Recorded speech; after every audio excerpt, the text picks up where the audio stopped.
el simposio del día de hoy vamos a hablar de la anestesia en quelonios de tortugas, enfocándonos principalmente en la Trachemis scripta elegans, que es la tortuga de orejas rojas. Eh, Tenemos que empezar diciendo que hay pocos estudios sobre anestesia en quelonios.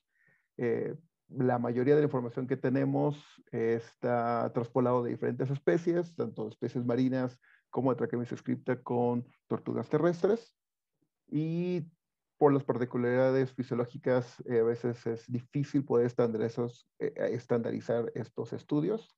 La información que podemos encontrar en la mayoría de las referencias son protocolos anestésicos que han sido recopilados o que han sido usados por otros médicos, incluso el Carpenter, la principal referencia o formulario sobre animales exóticos, está casi enteramente basado en información anecdótica o reportes de casos o reportes de protocolos que otros médicos han utilizado. El monitoreo es desafiante por las particularidades anatómicas y fisiológicas de estas especies.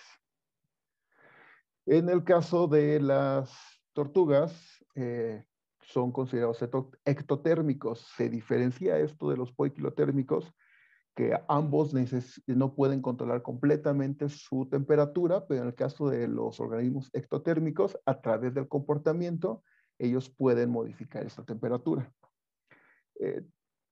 Siempre necesitamos tener a los pacientes en una zona de temperatura óptima preferida, o POTS, como siglas en inglés, y esto varía, depende de la época del año, y también depende de la especie y las características fisiológicas de cada tortuga. En un rango bastante amplio que cubre diferentes especies, incluyendo la tortuga de orejas rojas, tenemos que de día pueden estar de 25 a 32 grados centígrados, de noche 18 a 27, y en invierno en algunas especies, incluyendo esas tortugas, pueden estar de 10 hasta 18 grados centígrados, lo cual nos dice que no podemos o no debemos mantener a nuestros pacientes con una sola temperatura. Esta puede variar y es mejor que varíe, intentando reflejar cómo varía la temperatura durante el día.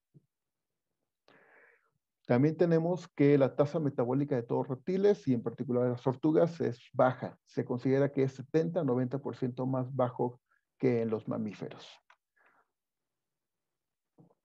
En las particulares anatómicas, tenemos que la tortuga de orejas rojas es un respirador nasal obligado, no tienen paladar blando y la glotis se encuentra en la base de la lengua sin epiglotis. La tráquea está compuesta de anillos completos y la bifurcación es craneal. Esta se puede bifurcar en el primero o segundo tercio del cuello, por lo cual es importante al sondear que no vayamos muy profundo porque podemos dejar uno de estos bronquios sin intubar. Además, los reptiles no tienen un diafragma real. En el caso particular de las tortugas, hay un septo membranoso que divide a los pulmones del resto, o separa a los pulmones del resto de los órganos. Para la respiración, se ayudan de los músculos intercostales y las extremidades. La capacidad pulmonar va a también depender del espacio que tienen, porque el caparazón no les permite expandir completamente. Entonces, cuando la tortuga retrae el cuello y las extremidades, va a tener una menos capacidad pulmonar. El corazón es otra de estas particularidades. La mayoría, generalmente la mayoría de los reptiles tienen 3 cámaras, a excepción de los cocodrilos. En algunas referencias le llaman que tiene 3 cámaras y media, porque tiene 2 atrios y un ventrículo parcialmente separado por un septo. Además, otra de las particularidades es que tiene 2 aortas. Normalmente la circulación sería esta que vemos aquí, que entra la sangre poco oxigenada, entra por el atrio derecho, va al ventrículo, de aquí se bombea por la arteria pulmonar hacia los pulmones, regresa por el atrio izquierdo, raramente vuelve al ventrículo, y la sangre que al final se va a circulación sistémica es una combinación de sangre rica en oxígeno y pobre en oxígeno. En estas líneas negras vemos la separación parcial que hace el septo. Hay algo que se llama el shunt o derivación intercardíaca derecha-izquierda, en el que vemos que la circulación de la sangre igual viene por el atrio derecho, va al ventrículo, pero no pasa por pulmones y se va directamente otra vez a la circulación sistémica. ¿Cuándo sucede esto? Sucede esto durante la apnea por el buceo, ¿ok? Durante el buceo la frecuencia cardíaca va a disminuir en un 50% y el flujo sanguíneo pulmonar va a bajar en un 80%. Este aumento de la resistencia pulmonar va a crear esta derivación intracardíaca de derecha a izquierda en un 50% o más. Se ha teorizado y se han hecho algunos estudios de utilizar atropina para intentar bloquear intentar controlar o evitar este shunt, pero faltan realmente más estudios para poder ver si esto es cierto o no. Otra particularidad es el sistema porta-renal, reportado en aves y reportado también en reptiles. En las tortugas se describió desde 1997. En este pasa directamente todo lo que se inyecte en la parte posterior de las tortugas, va a pasar por este sistema porta-renal directamente a tubos renales sin pasar por glomérulos. Esto es una adaptación para la conservación de agua en caso de las tortugas terrestres y tortugas semiacuáticas y no afecta a todos los fármacos o no vuelve a todos los fármacos ineficientes. Sin embargo, en el caso de aminoglucósidos, puede favorecer la nefrotoxicidad. Actualmente es más importante el efecto de primer paso, muy parecido a lo que pasa con los mamíferos cuando hay medicamento oral que pasa a las venas y arterias gástricas o entéricas y de ahí puede pasar al hígado a tener un primer metabolismo. Esto ya se ha estudiado un poco más debido a que la gran mayoría de los fármacos que se administran en la parte posterior pueden llegar a pasar por un primer paso debido al metabolismo que hace el hígado. Bien, sobre condiciones preanestésicas, como todos los demás pacientes, tiene que tomarse una muestra de sangre y se tienen que tomar placas radiográficas para poder ver la capacidad pulmonar de estos pacientes. Además, se debe tener un ayuno de 12 a 24 horas, no necesariamente porque lleguen a vomitar o regurgitar, sino debido a su bajo metabolismo, si el tracto digestivo tiene mucho contenido, va a haber un secuestro sanguíneo para estar procesando esto. Hay que mantener a las pacientes en la zona térmica preferida óptima y hay que hidratarlos. Esta hidratación puede ser de IV, o sea, intravenosa, subcutánea o intracelómica. Se maneja de 1 mililitro a 3 mililitros por kilogramo por hora y no debemos exceder del 3% del peso vivo por día. Se puede utilizar Harman o el Ringer para reptiles, que es una mezcla de una porción de Harman por 2 porciones de cloruro de sodio. De preferencia se deben calentar estos fluidos, pero se pueden usar a temperatura ambiente también. Para la inducción del paciente, generalmente se usa la vía intramuscular y también se puede usar la vía subcutánea de diferentes fármacos. Particularmente en oreja roja, se han hecho estudios con la inducción intranasal con resultados no concluyentes. En algunos sí ha funcionado y en algunos no ha funcionado. Dentro de estos protocolos podemos usar la dexmedetomidina sola o la dexmedetomidina más ketamina más midazolam. Generalmente se usa 0.1 de dexmedetomidina. Ketamina sí hay un gran rango reportado de 2 hasta 10 miligramos por kilogramo y en el caso de midazolam de 1 miligramo por kilogramo. Esta combinación se puede poner en una sola jeringa y aplicarla de forma intramuscular. Es como mejor ha funcionado. La inducción va a tardar de 20 a 30 minutos y nuevamente va a estar influenciado por la temperatura. Entonces siempre intentamos mantener una temperatura al menos constante en este momento ya de la inducción. Esta inducción nos va a permitir hacer ya poner la mascarilla para completar la inducción con anestesia inhalada. En caso de que no hiciéramos esto, la tortuga se entra en el reflejo de buceo o de apnea y haciendo derivación cardíaca derecha e izquierda, evita que la sangre pase por los pulmones, con lo cual tarda mucho, mucho tiempo en poder caer, en poder inducirse.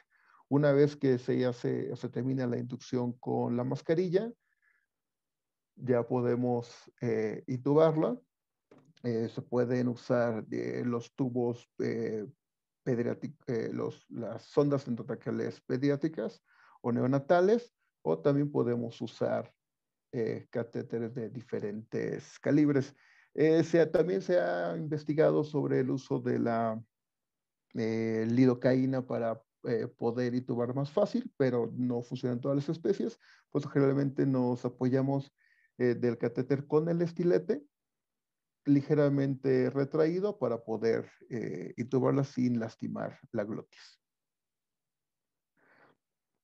Es importante saber que aunque esté ya inducida, el reflejo mandibular es de los últimos que se pierde. Y esta flacidez o esta inducción va a ir de craneal a caudal.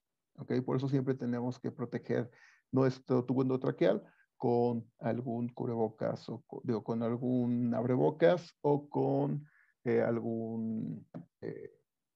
algún dispositivo que evite que la tortuga pueda cortarlo. Dependiendo de las lesiones, en este caso vemos una lesión en el plastrón, en la parte trasera del plastrón, y si recordamos que esta inducción o esta anestesia de cranea caudal puede tardarse un poco más. Entonces, para darnos unos minutos o para ganar unos minutos, podemos hacer un bloqueo intratecal. Lo que vemos a la derecha es todo esto es el espacio del canal medular. Este es el espacio extra que tiene y esto realmente sería la médula.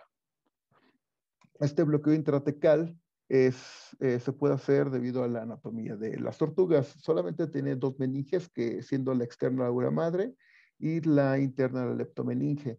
Como les decía, la médula ósea a veces solo ocupa el 50% del canal medular y esto se puede hacer para bloquear todo lo que sería la cola, la cloaca y hasta los miembros pélvicos. Se usa lidocaína de 0.1 a 0.2 miligramos por kilogramo. Una vez que ya tenemos la tortuga inducida, ya la colocamos. Es importante nuevamente mantener la temperatura y vamos a empezar con el monitoreo. Aquí podemos poner en el pliegue del cuello el oxímetro de pulso.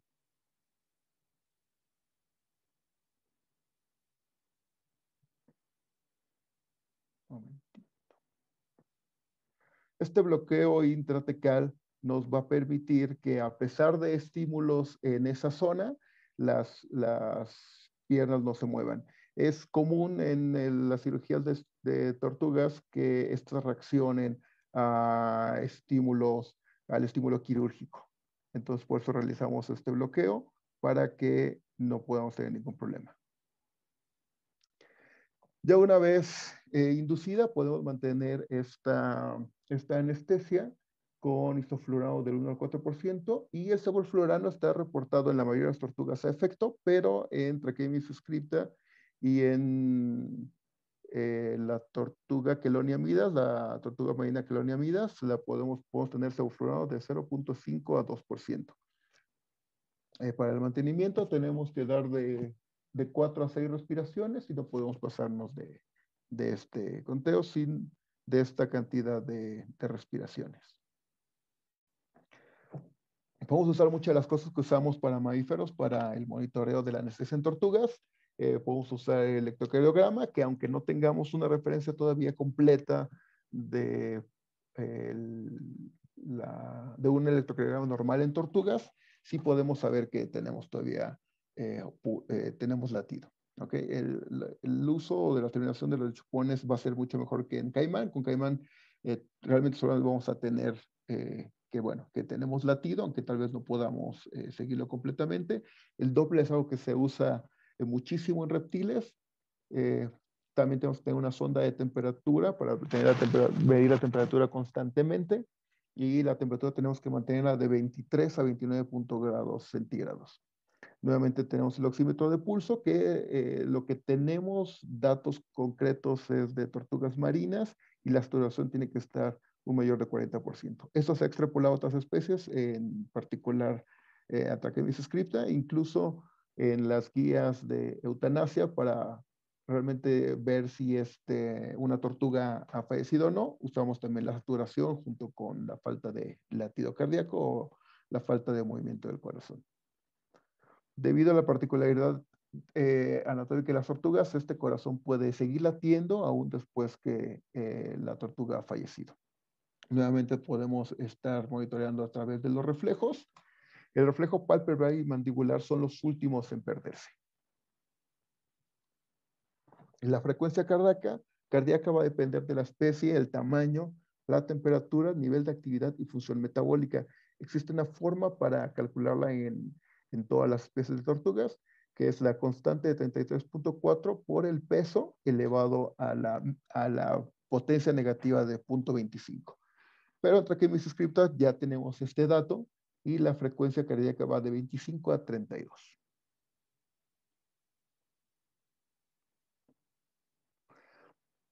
Para la recuperación, tenemos la respiración de las tortugas se va a ver influenciada con la cantidad de CO2. Entonces, si mantenemos con oxígeno al 100%, es poco probable que vaya a regresar. Podemos mantenerla así durante cirugía, pero no nos va a ayudar en la recuperación. Entonces, tenemos que hacer el cambio a un AMBU para aire ambiental. Y el cambio de posición también es muy importante, aunque aunque ya hayamos revertido, aunque tengamos estímulos, aunque ya empezamos a tener algo de reflejos, si no hacemos un cambio de posición, la tortuga es muy probable que no se recupere rápidamente de la anestesia. Y por supuesto hay que seguir manteniendo la temperatura adecuada. Podemos ayudarnos en la recuperación con epinefrina, ya sea intravascular o intramuscular, a 0.1 miligramos por kilogramo. Esto nos va a ayudar en la recuperación. También se puede usar doxapram, aunque no hay una dosis como tal. Le han manejado de 1 hasta 5 miligramos, y la verdad es algo que generalmente no se usa mucho más ya.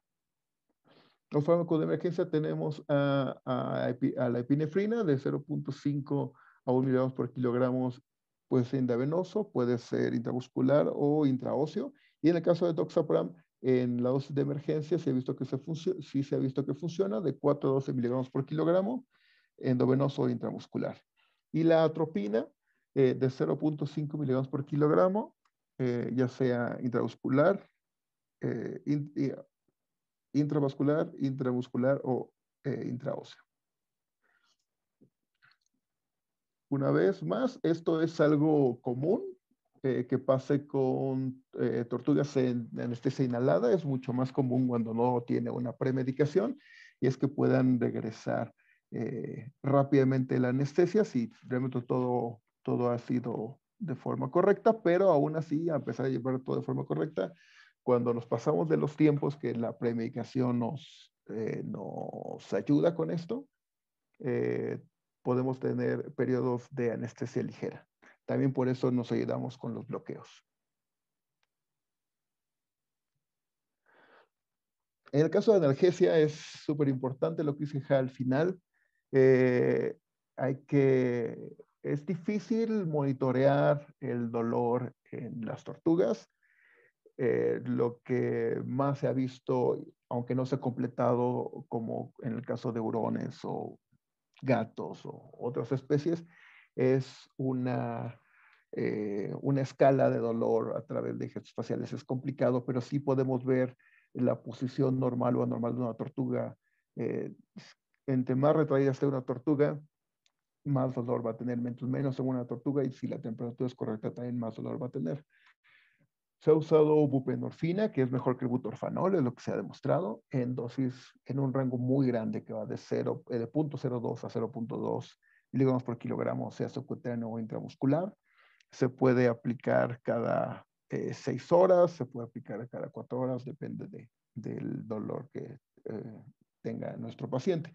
El tramadol se ha visto que es la mejor opción, de 5 a 10 miligramos por kilogramo, en forma subcutánea, intramuscular o vía oral.